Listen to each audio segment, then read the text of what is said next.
High, আমি মিষ্টি। আশা করি তোমরা সকলেই খুব ভালো আছো।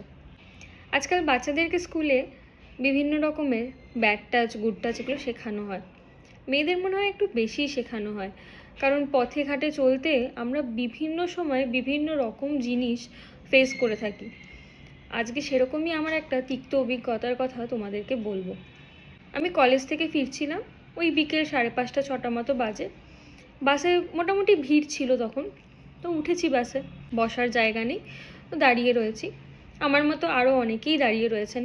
তো হঠাৎ আমি দেখলাম যে পিছন থেকে কেউ একটা আমাকে ঠেলছে। প্রথম দিকে আমি বুঝতে পারিনি, কারণ আমি ভাবছিলাম যে বাসে ভিড়ের জন্য হয়তো ঠেলাটা লাগছে। খানিকক্ষণ পরে বুঝতে পারলাম যখন উনি বিভিন্নভাবে বাজেভাবে টাচ করতে আরম্ভ করলেন। তা আমি তক্ষুনি ওনাকে পিছনে ঘুরে বললাম যে আপনি একটু সরে দাঁড়ান। আমি পোলাইটলিই বললাম প্রথমে যে আপনি একটু সরে দাঁড়ান। দেখলাম উনি বলছেন যে এত ভিড় কোথায় সরে দাঁড়াবো। ঠিক আছে, আমি ঘুরে আবার দাঁড়ালাম। তো আমার মনে হলো যে ঠিক আছে, এনাকে তো মুখে বললে ইনি শুনবেন না। সেদিন আমি স্নিকার পরেছিলাম, আর আমি ব্যাগ থেকে একটা সেফটি পিন বার করলাম। বিভিন্ন কাজে তো লাগে, তো ব্যাগে ছিলই।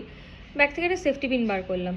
তো আমি জানি উনি ইন্টেনশনালি করছেন এবং উনি এটা আবারও করবেন। হলোও তাই।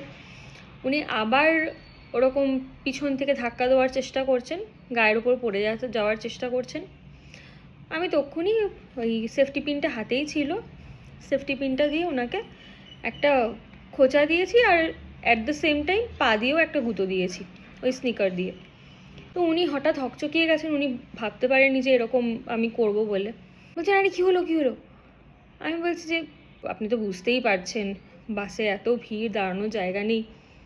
উনি সঙ্গে সঙ্গে ওনার তখন বাসেতে কিন্তু ওনার চোখে অনেক জায়গা হয়ে গেল, উনি চট করে সরে কিন্তু দাঁড়িয়ে পড়লেন। তো এইরকম তিক্ত অভিজ্ঞতা আমাদের মেয়েদের পথে ঘাটে চলতে অনেকই হয়ে থাকে, কিন্তু ঠান্ডা মাথায় এরকমভাবে জবাব দিলে তারা আর পরের দিন এই ভুলটা করার সাহস হয়তো পাবে না। আমার মনে হয় আপনাদের অনেকের সঙ্গে এরকম ইনসিডেন্ট সচরাচর হয়েই থাকে, বা এর থেকেও কিছু খারাপ ইনসিডেন্ট হয়েছে। যদি মনে করেন আমার কমেন্ট বক্সে আপনারা বলতেই পারেন।